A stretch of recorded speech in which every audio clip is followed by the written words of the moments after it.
Hey guys, welcome to the All Purpose Podcast with me, Christopher Nelson II. On this podcast, I have interesting discussions with interesting people. Today, I get to sit down with Garrett Bridges. He's a good buddy of mine. I've known him for about 2 or 3 years. On this discussion, we talk about everything from personal schedule planning to his own life path, which is very interesting and kind of unique. Long story short, he went from being a manager at a pharmaceutical company to a server at Cracker Barrel. He's got quite the crazy life story, quite interesting perspectives, so I hope you enjoy this discussion as much as I did. That said, let's go ahead and dive right on into this discussion.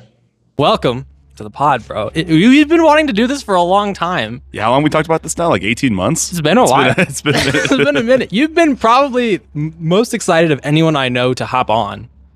And so It's good that we finally get the opportunity. Man, I'm stoked. Thanks for having me. Yeah, absolutely. What you been up to? Happy New Year, first off. Yeah, no, we're there, man. Happy New Year. But yeah, things have been good. Just been, there's always something, right? As you know, it's always something.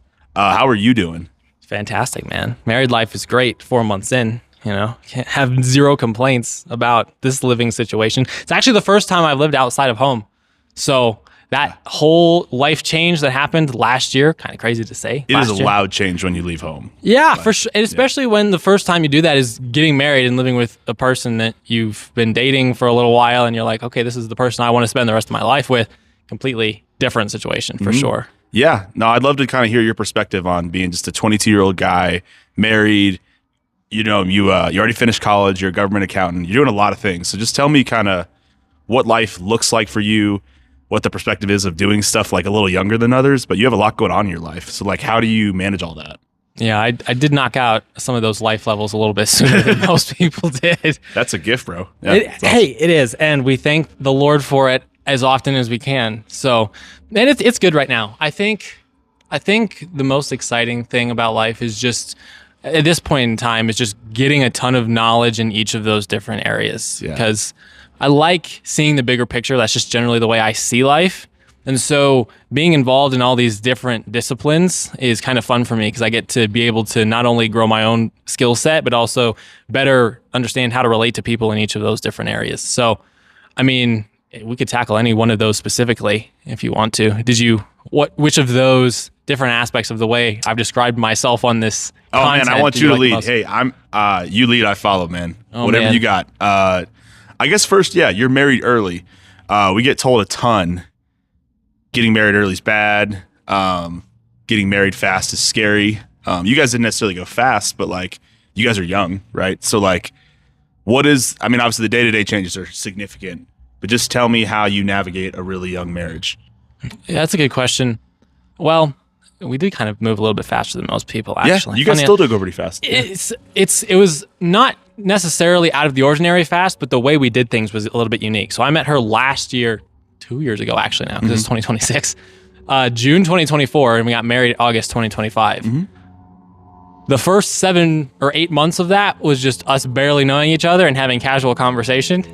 So this like 12, 14 months of knowing each other, the last 6 months was where all the front loaded or the back loaded stuff happened, where we started our relationship and then we were engaged for like a month, then we had the wedding. So that was pretty expeditious from that perspective. But I think people they tend to be scared about moving fast in relationships. That's why you see dating relationships take so long now. I think I saw a reel on my Instagram the other day of someone who was dating this guy for like 6 years. And it was a girl, and she proposed to him. So, I mean, like 6 years, man, in a dating relationship, it's like, when is this going to actually end up in something? And no, it's super unhealthy when it goes too long. Yeah. My uncle dated somebody for 10 years, had a kid together. They never got married. They broke up. Wow. That's awful, right? That's bad for the kid. That's bad for everybody. It's crazy. Yeah. What the heck? And then he got remarried, or then he dated somebody and got married within like 18 months. I was like, huh. Funny how that works. Nice. Yeah. See, it's all about, and that actually is what I was going to say, funny enough. It's all about the person. Oh, yeah. And so that's why dating has to be intentional. It can't just be this long-winded thing where you're like, okay, I like this other person romantically, but I don't really think I'm ready for the commitment yet. And so dating, for me at least, has always been this pursuit of like, okay, I want to do it expeditiously. I'd never dated anyone before her, actually, funny enough. Never was allowed to date until I was 18. And then at that point, when I started being interested in other people to maybe date, no one was interested in me. And so everything happens for the right reason at the right time. And so God was working on my life in very different areas. And then it happened to be that in 2025, I got to know the person who was right under my nose for a whole year and a half or half a year, and finally decided to pursue that a little bit more. And I hadn't considered that before. And I found out after being intentional with that dating process, making it pretty quick in the sense that we were answering the necessary questions after I started doing that. Right. And I was able to just knock that out quickly. And we were like, yeah, we're the right person for each other. Well, let's just get on with the whole covenant relationship thing. Yeah. You know? Yeah. That leads me to my next question, I think. So you have a strict, but like not unhealthy, I would say a mature, like you had to grow up really fast in your childhood. Kind of dive into that and tell me kind of what that's looked like and how that's made you into who you are today. Yeah. So both my parents are very highly educated, still are, obviously, but they decided to use that educational background that they had as a sacrifice for our development. So my mom, she was full blown like teaching, consulting before she had me. Then when she did have me, she retired from her career full time. That a pretty high paying job, you know. Yeah. So doing all that stuff, she retired to sacrifice her education and her knowledge and expertise to grow us. And so we were homeschooled by her throughout our childhood. And that really gave us an opportunity to learn directly from someone who had such a broad array of life experience and expertise that gave us the ability to just develop faster by default, you know, when you're, especially as someone who was raised by a mom who's an immigrant, you know, different perspective on life. And so we got that expeditious, that never take things for granted type of mentality built into us early. And that really allowed me and my sister to grow very quickly and to knock out those life levels, like I kind of said a little bit earlier. Awesome. Back to job stuff. Government's never been hated more than they are right now. Yet you get to do accounting for it and you get to see a different side. Just tell me what the day-to-day is for that. Yeah, well, it's local government accounting. So kind of the more neglected of the three, you know, local, state, federal. It's very different than what you see on the news, broad scale. You know, this is where the actual, I know, right? Kind of crazy. Who'd have thunk? It's where the actual decisions get made on the ground for people who are living in these communities. So, I mean, the city I work for has 45,000 people, not terribly large, but the fundamental job that I have as a government accountant is to help the city keep itself accountable for its citizens. So that's the main difference between corporate accounting and private accounting. Corporate accounting is making sure the company is profitable, and government accounting is making sure that the city or whatever government entity it is using its funds effectively and legally. And so my day-to-day is making sure that all of our revenues books, because I'm an accountant in the finance department. We have finance, we have accounting, budgeting, revenue, and then procurement. So those are the four branches. And so I'm an accountant in accounting. So my day-to-day is just booking revenue, expenses, reconciling our bank accounts, and then preparing our monthly financials for each of the different funds that the local government has, because that's the way it's broken out in government accounting. Instead of having, maybe for a company, you have your one income statement, right, ultimately, with all your revenue, expenses, and such. With government accounting, there's no equity. So it's all fund-based, and so each fund has its own income statement. And so that's what I create on a monthly basis to put out for the citizens. And then obviously we have our year-end audit, but that's completely hectic, more hectic compared to that. Yeah. I'd be remiss, though, to neglect that you do a lot more than just accounting. So tell me about everything else you do and kind of just what life looks like. Oh, one, what all else you do, and then two, just kind of how you all manage to just time management, right? Because you still have to have time for your wife, time for yourself, time for God. How you make all that work. So good time management is something I find really interesting, right? I saw a post the other day about Elon Musk and how he breaks out his time. Obviously, he's working dozens of hours a week, like hours that I would not even consider working at this point in my life. It's just not healthy. But he breaks his time into like 5-minute increments, and then he follows that to like a T. I'm almost the exact opposite. I like being able to do almost anything throughout the day, just if it needs to get done, whenever it needs to get done. And so I kind of start well, obviously besides work, which takes up 40 hours of my week, throughout the day when I have the opportunity to do stuff for the pod and for the other content that I do that's sports related, I just try to fit that in there wherever I can. So like during the day, maybe if I have a break, I'll do some research for my sports content that I'll do on Saturday afternoons. Or I'll think about what I want to talk about with a specific guest for this podcast, right? So it's really just fitting in this extra stuff within the schedule of my priorities whenever that happens. That's kind of like the base way I go about scheduling my time. It also helps to have a wife who's just really flexible. Yeah, to be a rocks, bro. Yeah, she certainly does. And that's an absolute blessing, you know, to have imagined having a wife who's as flexible and like understanding as she is just not something I would have ever imagined before getting married. It's kind of rare. Yeah, it's super rare. And so that really does give me the ability to flex a lot of other things into some of my free time too. Because she understands that I'm involved in a lot of stuff, but she also likes that. It's one of the reasons she likes me is that I have a lot of stuff going on and that I'm not just wasting time or being lazy.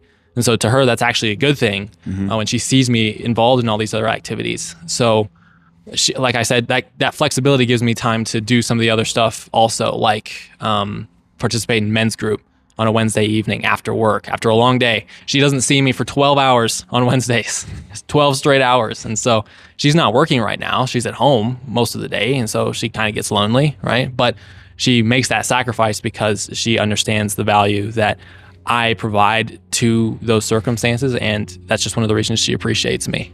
Something similar with personal faith stuff, but I kind of fit that in at the beginning or end of every day. Like 15 minutes before I go to bed, I'll read some scripture and stuff like that. But that's pretty much the foundation of how I manage my time, I think I would say. Yeah, it sounds like you meet everything in your life exactly where it's at. Yeah. And there's some healthiness in that. Last question I got for you. Where are we at with sports today? You only have so much time for it. What is your perspective on the sports world? Where are you at when it comes to playing, being out there? Last time you and I played, I loved how that went. Did you beat me the last time we played? Every single time we played. Oh my gosh. Yeah. I think it was 3 in a row. You have a few pounds on me and you're a little bit taller, I think. This is not fair. I shot it was shooting threes against you, if you remember. Look. Yeah, I am much bigger than you. Yes, I don't know how much the camera can tell here. I am much bigger than Chris. I have no excuse for that, dude. None. So can we put like the video out of me doing the Shaq thing on the mini? Oh my god! With the pod drop, can we do that? I will totally do that. Okay, yeah, I'll totally insert that. Oh my gosh, that's crazy. I forgot about that. That's actually no, I didn't forget about that. That's like my favorite video in the family and friends category that I have. I watch it more than I think I should. My wife, my wife's photos and videos are probably up there too, but that's like the second highest video in terms of my favorites in that category, dude.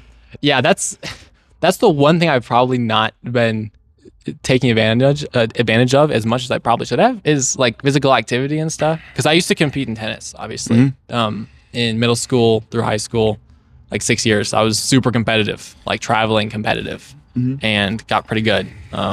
So I was obviously super active then. But then I started doing concurrent enrollment college at 14, and that took a lot of my time, right? So after 14, after high school, after I finished undergrad, then it really became harder for me to get plugged into physical activities. So I guess the gym is really all I've been doing recently. We got to get back out and ball though, dude. Hey man, no, I had a couple good runs a couple days ago. I still got something. We'll have to talk about where you do that. I need that. Yeah, no, I actually just moved over to 24-hour. I was doing Vasa for a while.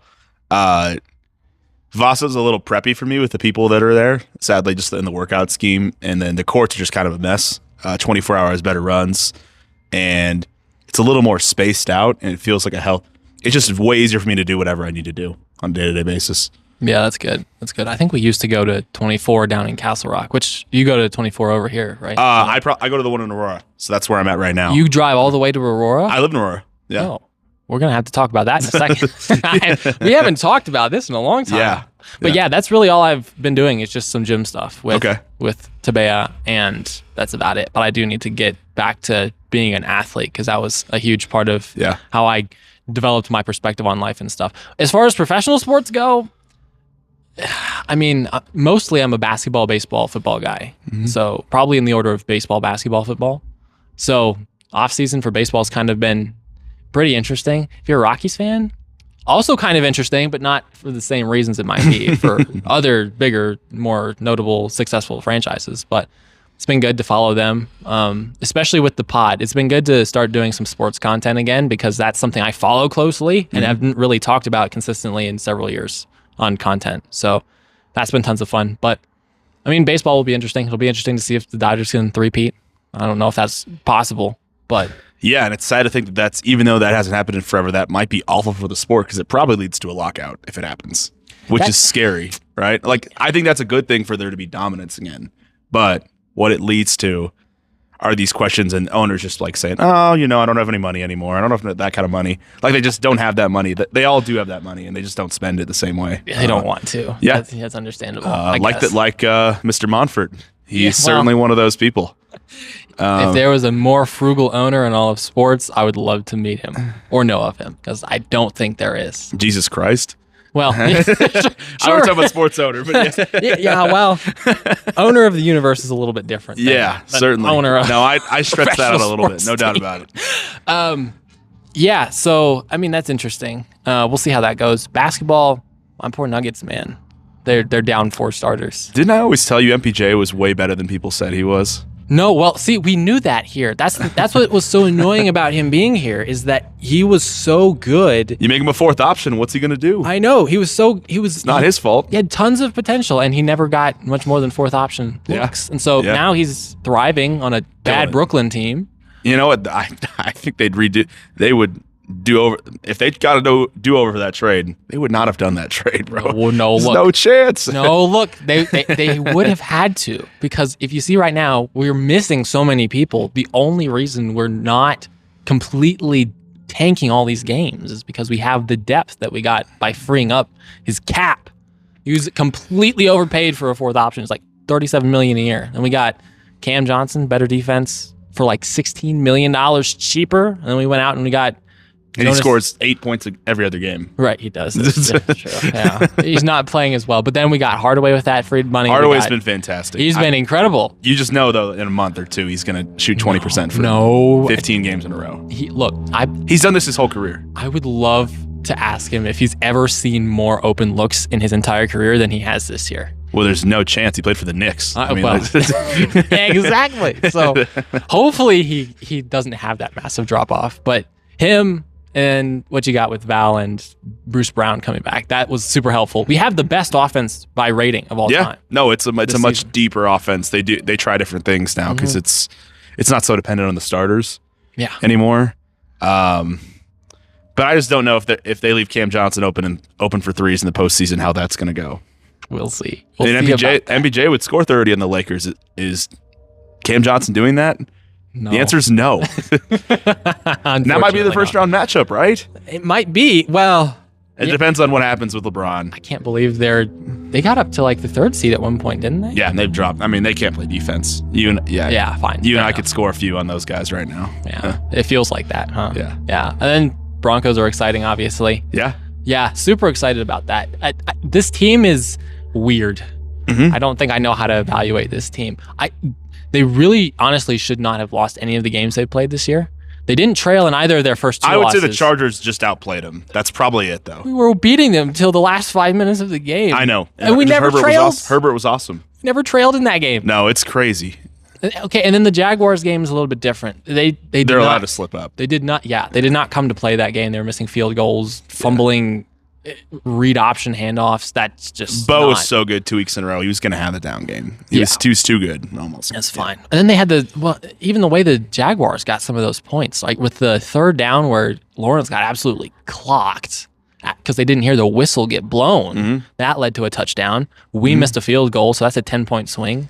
And I think there was another drive where just something random happened and they got maybe another field goal. That would have been a much closer game. Football's weird. So I think I'm pretty confident that the Broncos are about as good as their record says. I don't know how they'll do come postseason, but I think right now they believe they can beat anyone, and they have shown that they can beat everyone. And it feels sad. It feels easy to say, but it feels like it's up to Bo. It kind of is. It kind of is, right? Like that's like, he's awesome. I mean, they can win the Super Bowl. And they can lose their first playoff game.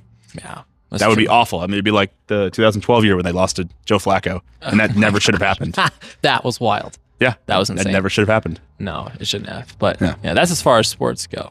Okay. But, okay. I think we need to know some things about you now, my friend. Oh, we're pivoting? Okay. The last time we talked consistently is when we went to the same young adults group at a church not too far away, and you had just gotten a promotion to like manager of some sort, didn't you? Yeah. At that point, I was still working in the an infusion pharmacy. It was a corporation. I went from, funny enough, I was actually living out here for a little bit, like just right across the street. Went from warehouse to a refill patient specialist with no, prior medicine experience or really anything in the pharmacy.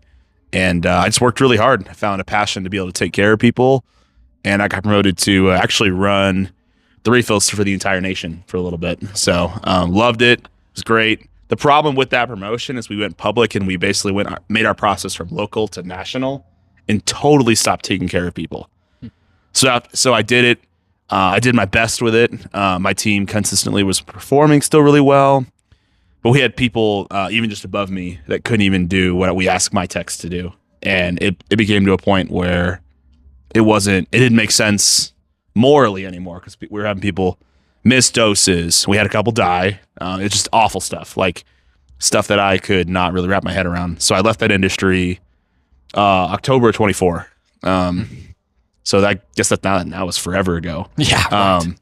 Thought I had a plan. I was going to move into a different department, just do something that's a little more behind the scenes. That was more my speed.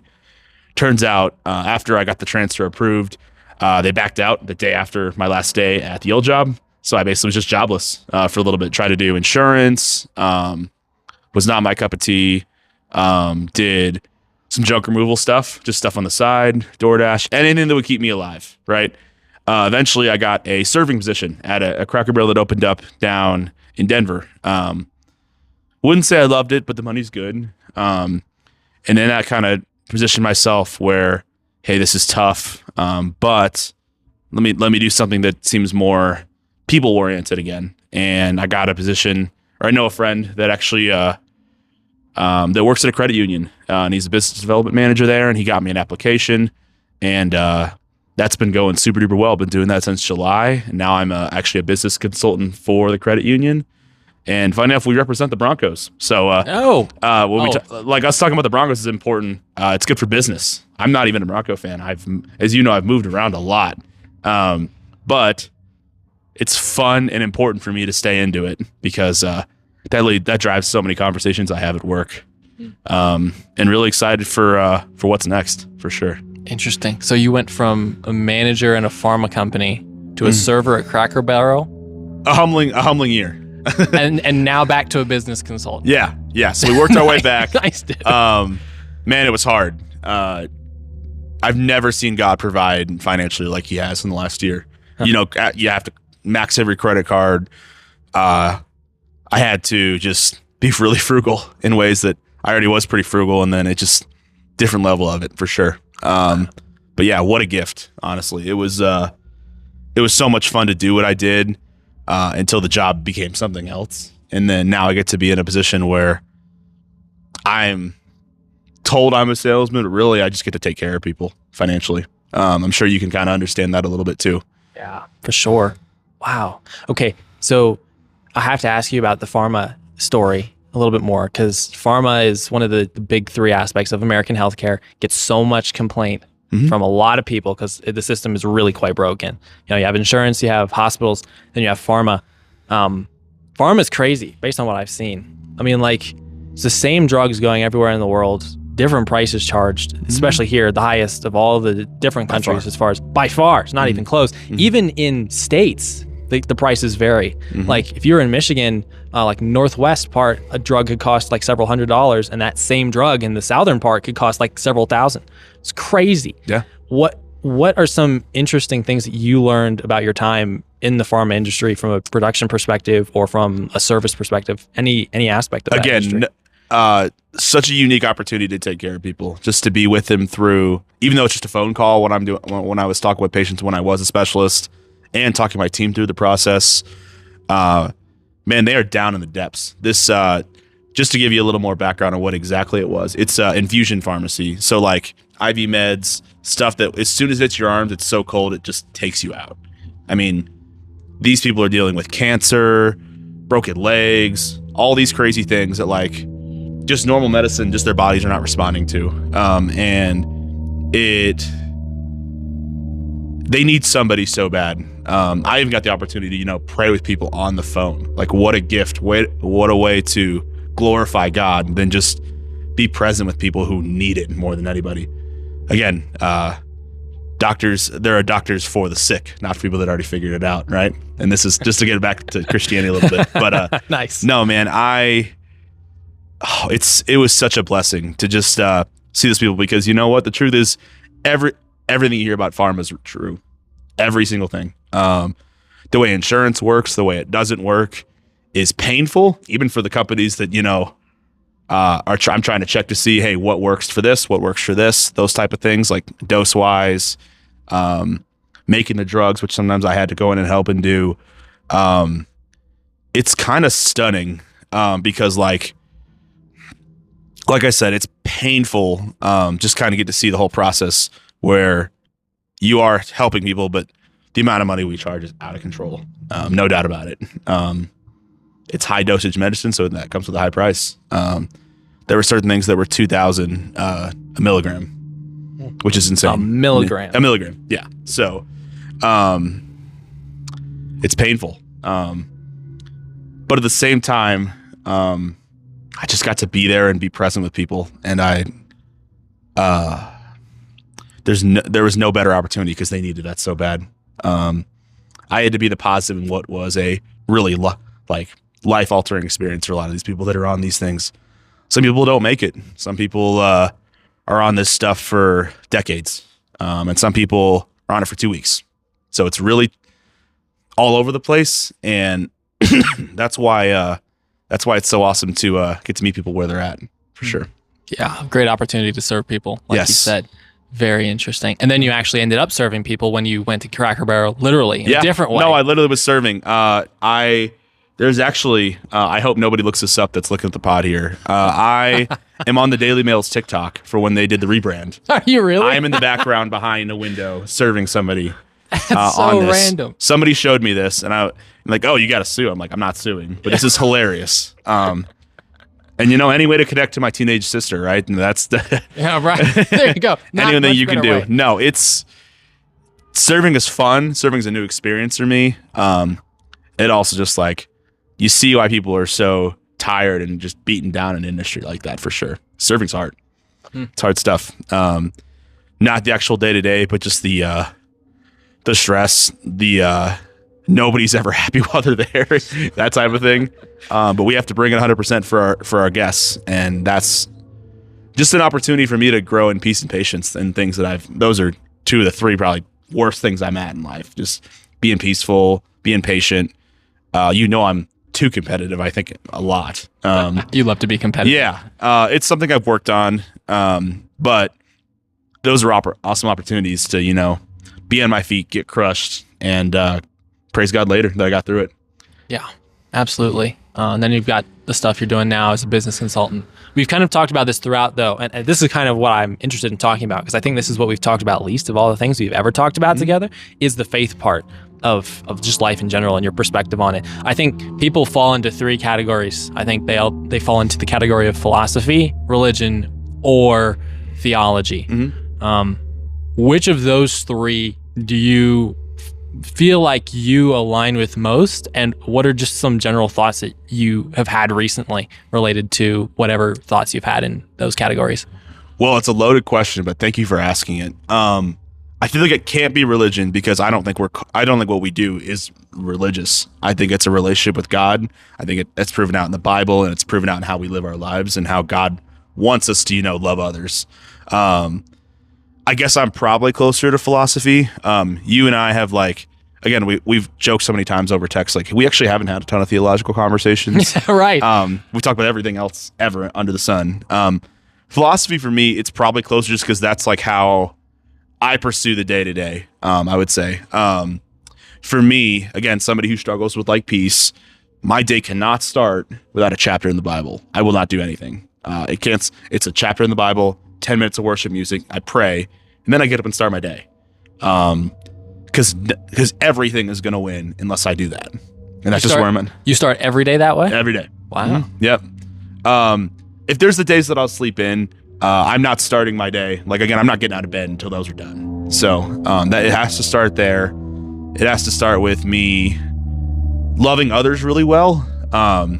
Maybe hating the sin, but in a culture that we're at right now, there's just a lot of stuff that's being thrown our way that we're not prepared necessarily to handle. Yeah. Whether that's financially, it's definitely politically.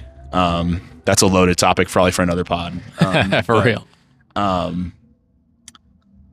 I just try to show up and just try to meet people where they're at, whether that's my team, try to just support them. As the oldest of four, I end up being the oldest brother in just a lot of relationships I have, whether that's, friends of either sex or coworkers or, just try to have nothing, just blows me away, and takes hold of me more than Jesus does. Cause there's weird stuff that I face anything, my life's been a little funky, a little bit, not everybody's has, but I've had to like adjust, whether that's like God taking the ability away from me to be, I don't play sports as much anymore, or not like I did in high school, like you did,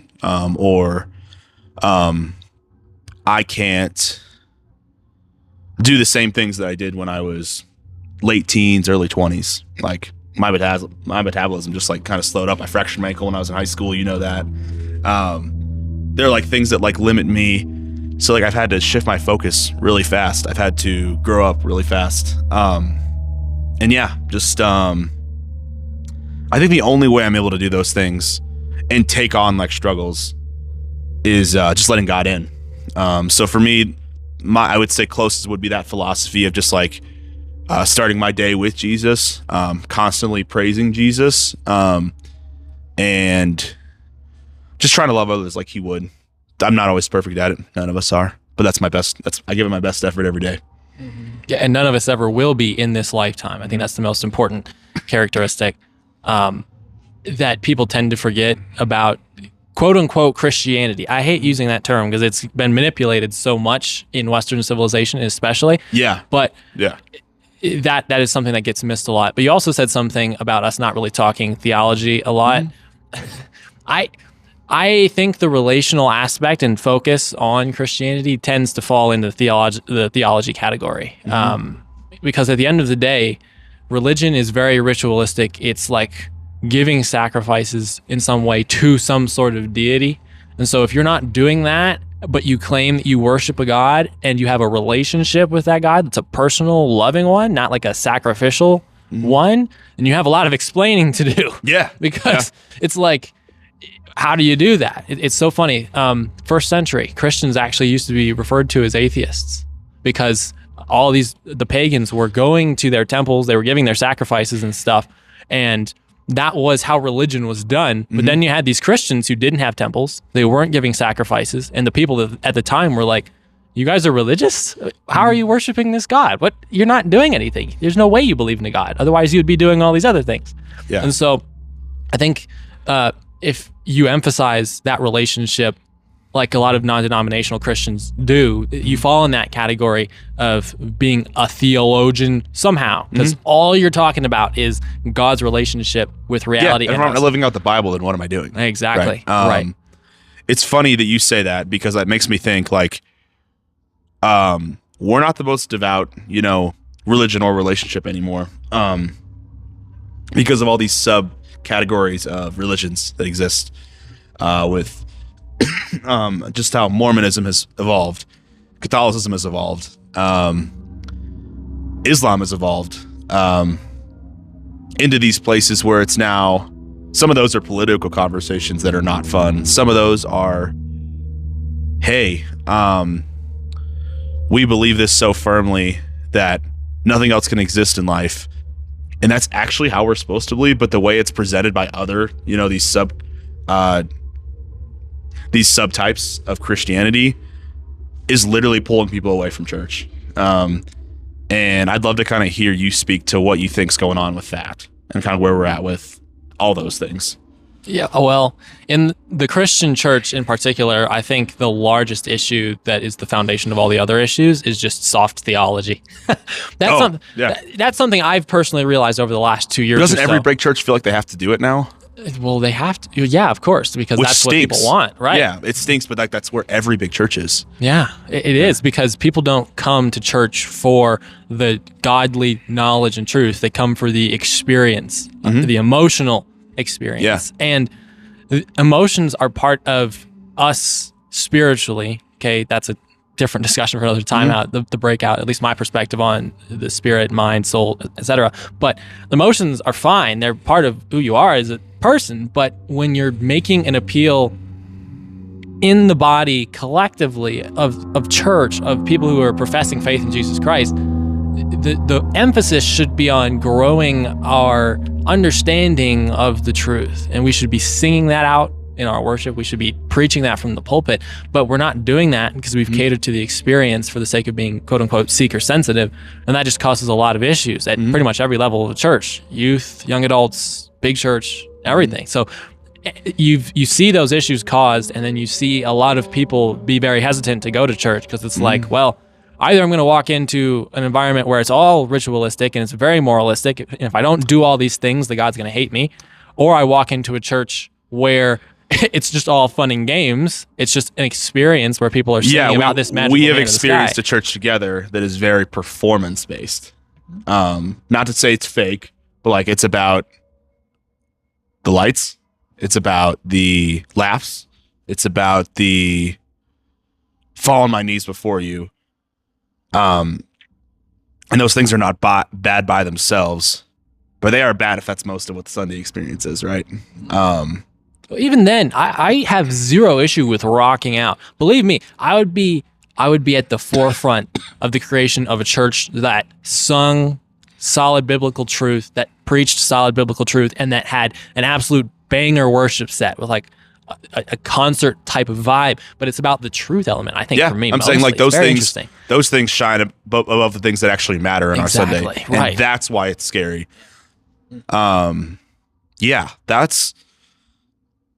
It's such a bummer that like, I think especially in here in Denver, that is so prevalent. Even in the churches that aren't even that big.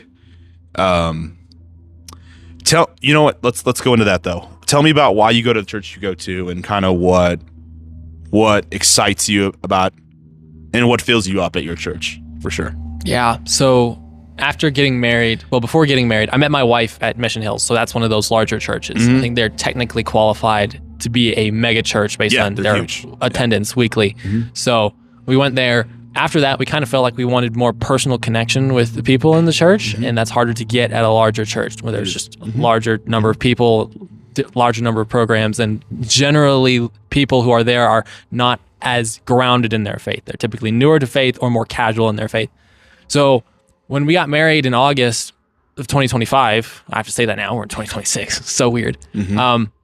We started going to a small little Reformed evangelical church right down the block, actually, which was great. I loved that experience, except for I'm not super big on the historical tethering of faith. I believe that God is obviously eternal. That's the God of the Bible. And so I like the theology. I like their preaching style. I'm not as post-millennial as they are. I don't know. I'm not sure how familiar you are with that term. You're an older soul for people who don't know. Right. I am. Yeah. And so I like that vibe. That's a fine vibe to me, but I don't like tethering faith to just one period of time, the Christian Reformation. And so all the studying of like the Puritans and stuff, great. They said great things, but I'm focused on how to be a light in this generation, which is completely different from that one in so many different ways. Yeah. So we went there for about 3 months. learned some things there, made some decent relationships. It was a good time. But we go to Calvary Church in Inglewood now. Different than Calvary Chapel, very different. Calvary Church is like Baptist, SBC, Southern Baptist So Convention. it's not evangelical, but it touches that a little bit. It is. It's not the non-denominational evangelical. No. It's more.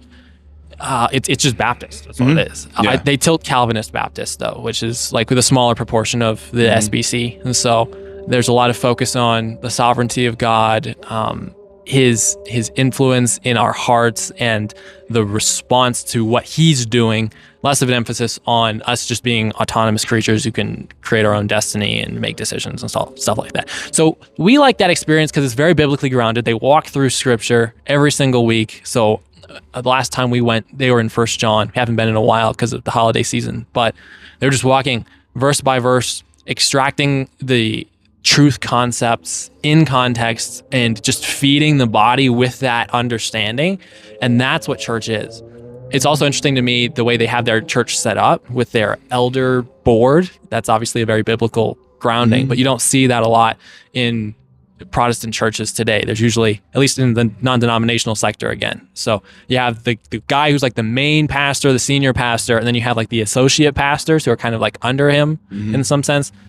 The elders here all have different roles based on their experience in ministry, but they all will like alternate teaching on Sundays. And so there's not like the one guy. There's probably the senior preaching elder. Does it feel like a healthy balance to you? Oh, it's great. Yeah. Because one week I'll hear from a guy who has a different approach, maybe an evangelistic approach to faith, and that's his spiritual gifting. And then the next week I'll hear from the guy who's the theologically gifted guy, and he'll walk through the text in a different way than that guy will. And so it really helps build the body's perspective on faith from a complete perspective. And I think that's what we like about that church so far since starting to go there.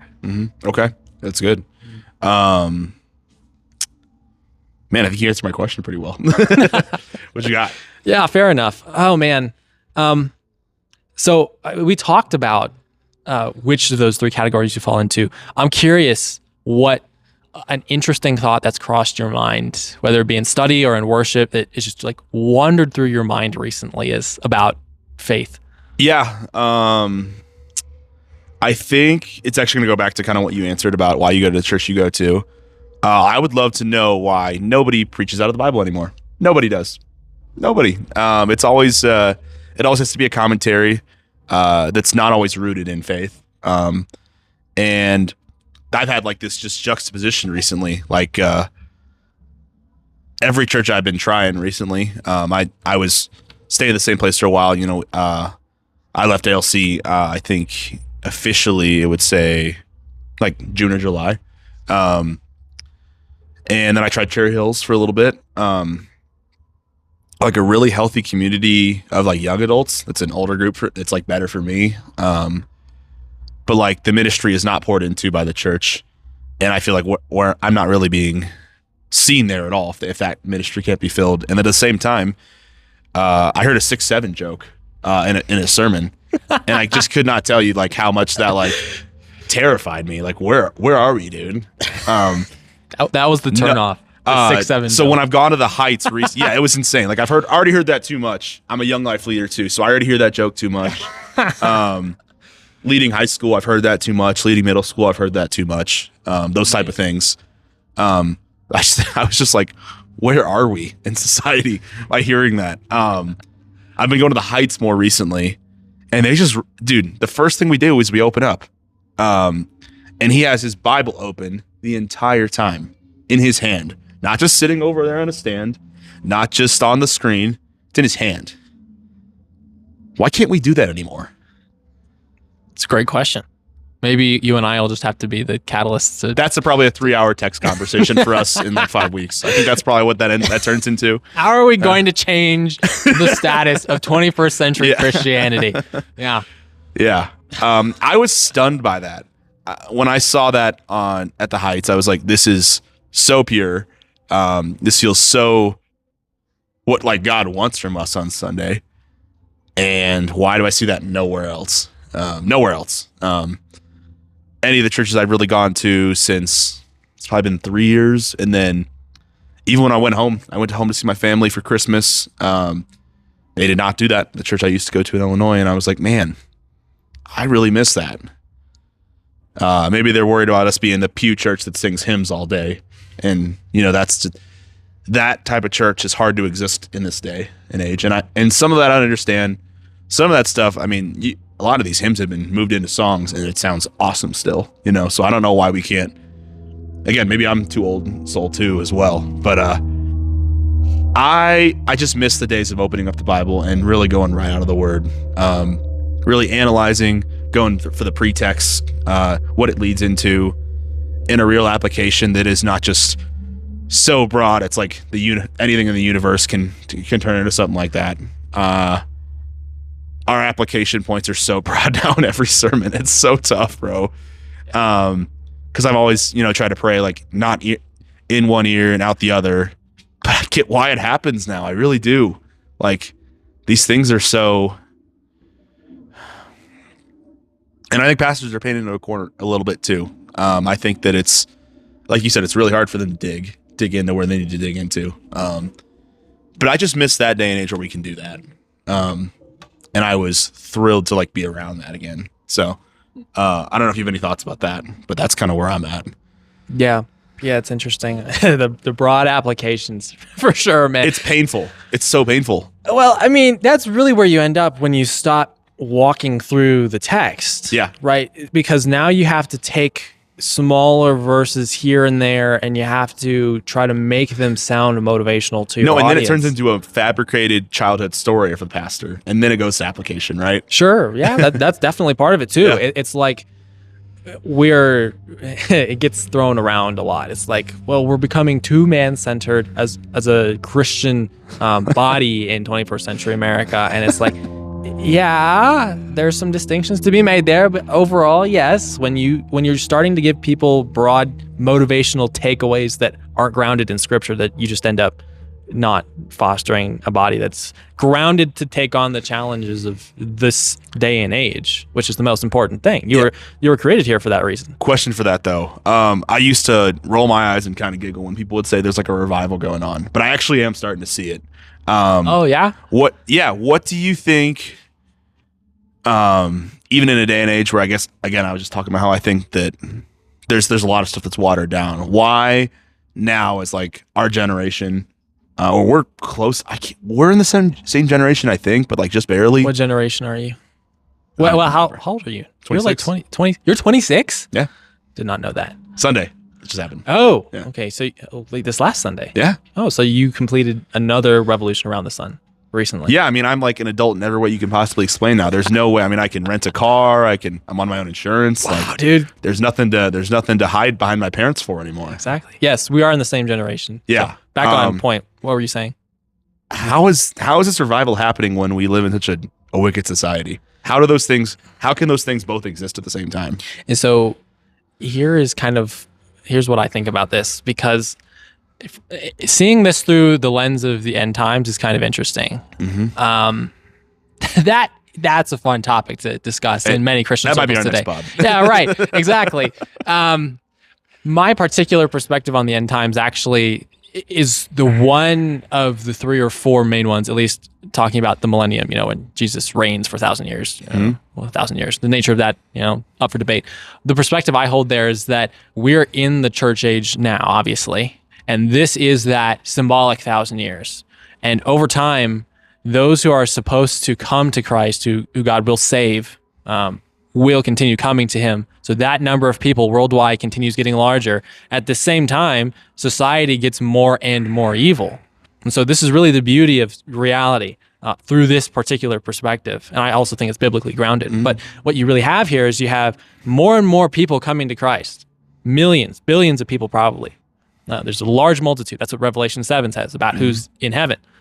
You have all these people coming to Christ, and you have at the same time society drifting further and further away from the truth, to the point where Jesus eventually returns, and it's like, whoa, boom, he comes back, Revelation 19 with the sword, King of Kings, Lord of Lords. And so I think that's kind of how you could say that at this point in time, there is a quote unquote revival that could be happening, but that's always been the case since the church age started. So for me, when I hear people talking about revival, it's like, we have to talk about what that means. How are we defining that? Because it's like, do I expect the majority of America to be truly saved Christians? No, not now, not at any point in human history going forward. That's not going to ever happen. Yeah. And so that impacts the way you do revival, right? Because if you're setting up your revival to try and bring as many people into the faith as possible, it's like, that's great, but you might run the risk. Shallow too. You might run the risk of being too shallow and not getting deep enough into the truth, or presenting an accurate enough picture of the gospel to the point where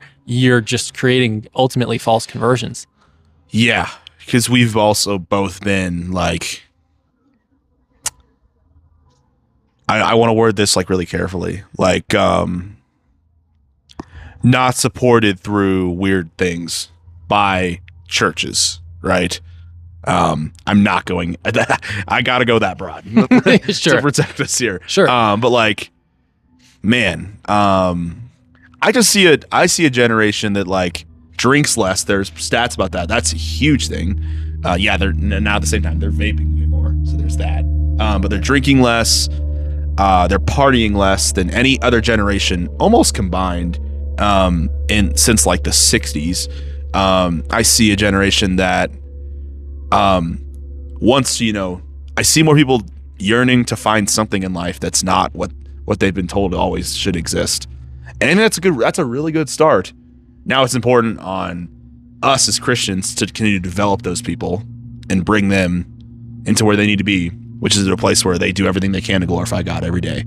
But I'm just excited like that it seemed like there's a heart change in guys and girls our age. That's like, people are kind of sick of what the world's telling them a little bit. Well, I mean, it's empty, right? So it is. It's never been more empty. Yeah. It's never been more. And so eventually you realize you can't run on empty. Yeah. Literally. And so you end up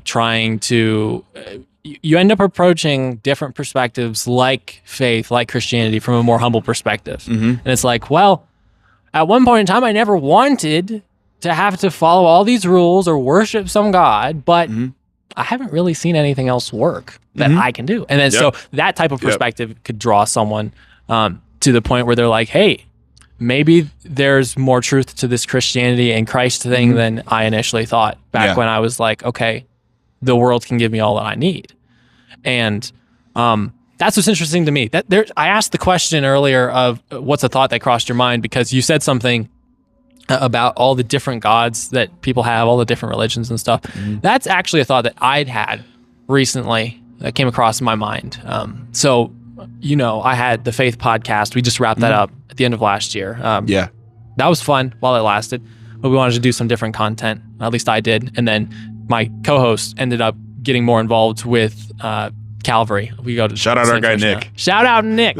Absolutely. He'll be on the pod. Best believe. Oh man, he will. That'd be awesome. He's awesome. And so the last video we uploaded was a video just outlining the story of our reality. I just recorded like an hour-long thing of every major and important thing that I think Christians need to know about the nature of God, nature of humanity, and the gospel. And in doing that, there was the thought that crossed my mind about atheists and people who worship gods that aren't the Christian God.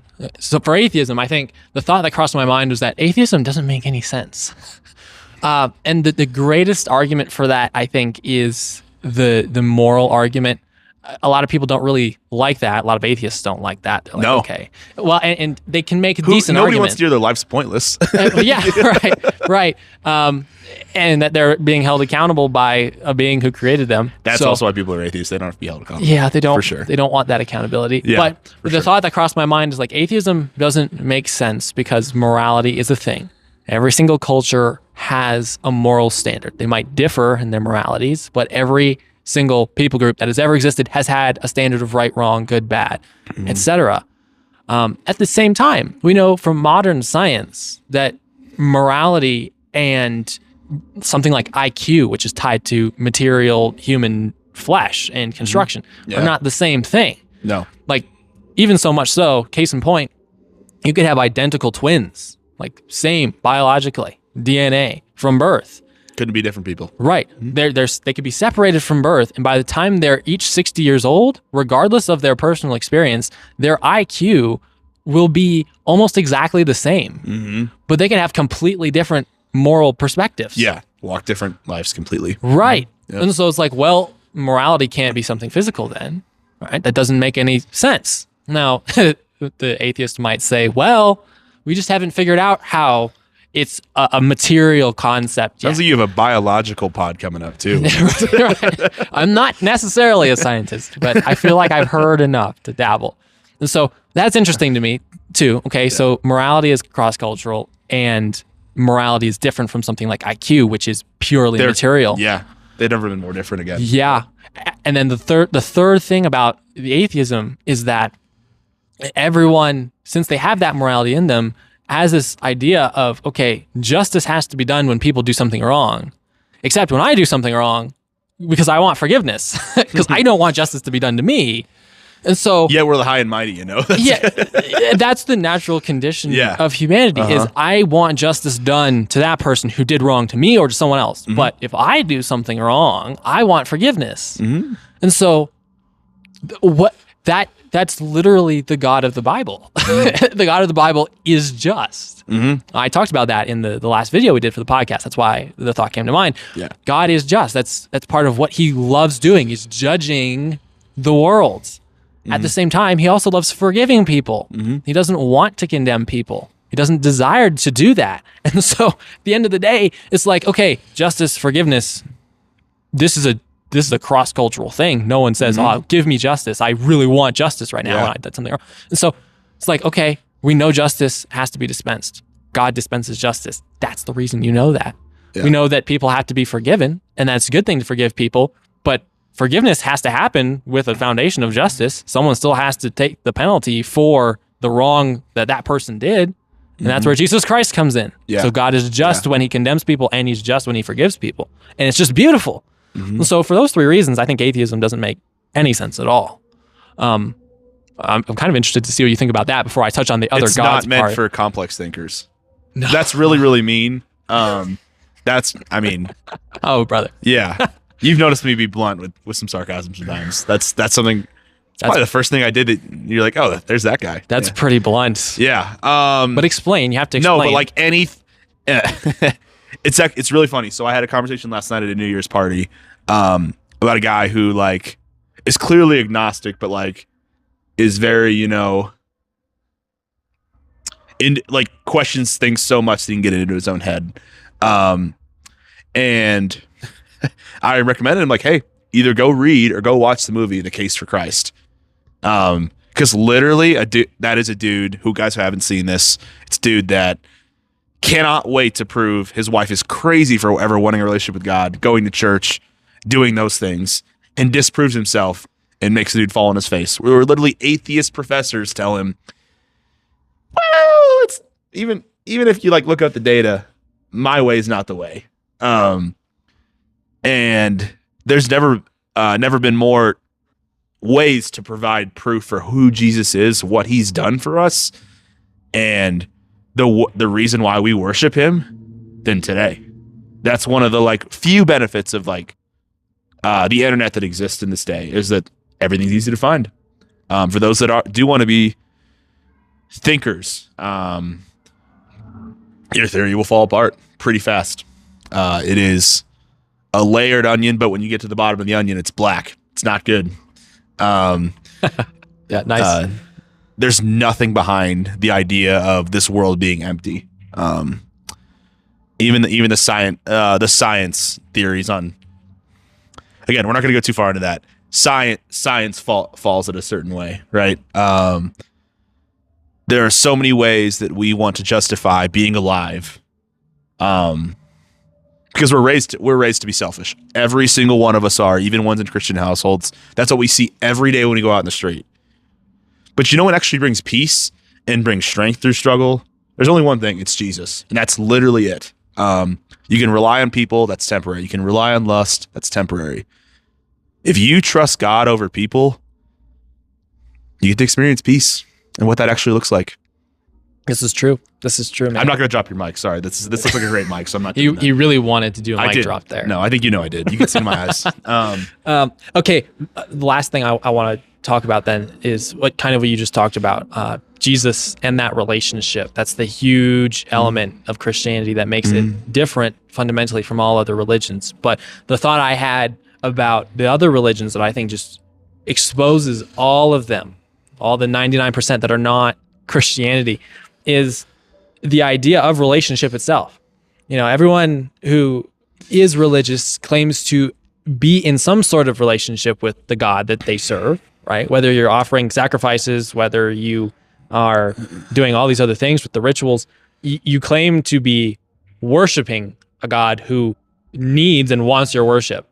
And so the interesting thing about that, though, is that all these other gods are typically one person and one being. And so it's just one God, personally and in terms of his being. That creates issues with the whole relational thing. Because if the idea is that your God has always existed, which not every religion necessarily claims, but some do, and it makes sense if nothing existed ever, and then all of a sudden stuff got created. If your God existed before everything else did, and you're claiming that an aspect of his character is that he is relational, how is that something you could say is a part of his nature when you and all the other people who he has this relationship with through sacrifice didn't exist? Oh man, that's so good. Because then so good. You end up tying yourself to the existence of your God, and it's just a clear exposure of all man-made religion. Wasn't it funny that it's so, again, another broad perspective that's easy to find is that we are not devout. These people that pray, 8 hours every day with their face down are devout. But it actually brings back to one of the first things I told you today.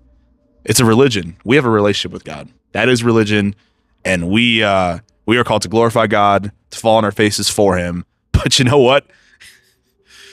It's not this perfect expectation. It's not this seize the day, I guess, type thing that you're getting from some of that. Our call is to glorify God and to follow him. And everything else is just a mess. And that's where religions just fall apart. Yeah.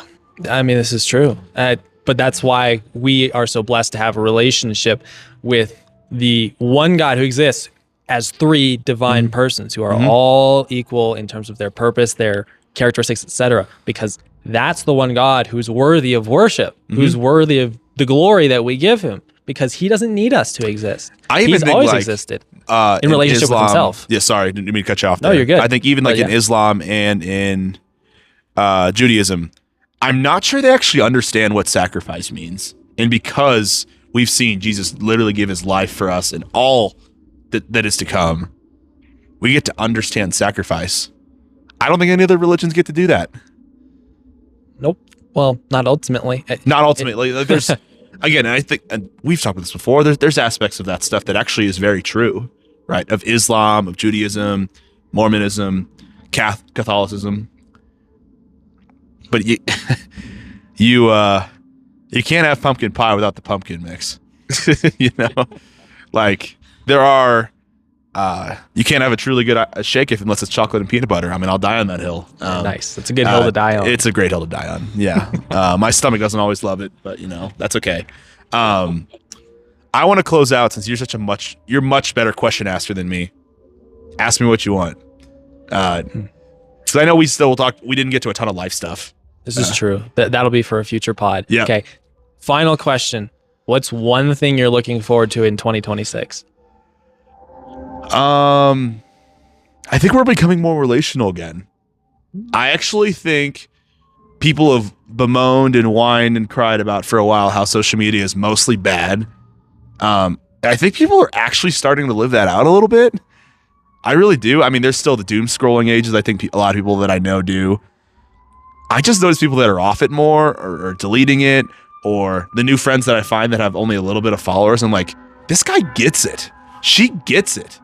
And I feel like we're running away from social media, not completely, because I think there are still good things on social media, staying up with friends, seeing how they're doing. But also with that creates this perfect image that everybody has in their head. And then that's where depression kicks in, especially for like teenage women, like my sister. I think we're understanding how to get outside again. And I think it was going to be years anyway, post-COVID. But I think we're starting to figure that out. I think I've started to see people, that want to camp more, people that want to be in person, worship nights, Bible studies out of the blue. Those things have the right heart behind them, and social media has the heart of, I'm going to turn everything you have into lust. Every single thing you have in your heart. And I think I'm thrilled to see what that looks like this year. If that continues to grow, if we fall aside and just prepare even more, because I've never until a couple years recently felt like I actually could see Jesus. I've never been closer to, like it's never been more likely in my life, and it'll probably continue to get that way. I'm excited for how we process our downtime as people in our generation and just in every generation. So I'm right there with you, kind of. I think the whole For You page thing is a massive change that has happened over the last few years that will continue to expose us to different people who are making content in similar lanes that we just would have never found before, who are contributing to that productive usage of social media and sort of rebuilding our unity through that outlet. So yeah, it's also interesting. It feels like there's more healthy content creators. All of them were bad or have like their own reasons to do their thing. And now it feels like there are some lanes there and people there that like genuinely do what they do for like they give life and provide life for themselves through that. That was never the case even 5 years ago. No chance. Or very little, like not enough that I saw. Yeah, I'm really excited for that. It feels like a healthy step for like this country to be like online less. I mean, that's a big part of where we're at with the clashing stuff is we see things online and some people don't believe anything and some people believe everything, and both those are wrong. Yeah, I'm excited to kind of see that and how that plays out. Yeah, that'll be very interesting. Assuming all the new AI content doesn't bleed out. But that's a good thing, because that means that the best voices rise to the top, because you have to have high quality stuff to succeed with the greater increase. Well, I can tell you memes about Transformer stained glass, like I did the other day. I mean, there's yeah, those are one of the few things. Like, man, there's some funny stuff there. Okay, then. But I think we can no doubt say that for now, AI is more negative than positive. For now. We'll see how that if develops. we have the Matrix world, like that wouldn't shock me either, would it? Oh my gosh. Well, that'll be a fun discussion for the next time we have you on the pod, maybe. Oh man. No, thanks for having me. This was so fun. This is probably nothing like I was expecting it to be. I don't know if you're there too, but man, I've loved being here. It's been great. I didn't know how it was going to go. This is one of the first episodes I'm filming. So this is exciting. Great. I love it. Appreciate the conversation, sir. You as well, man. Good to have you. Good to have you.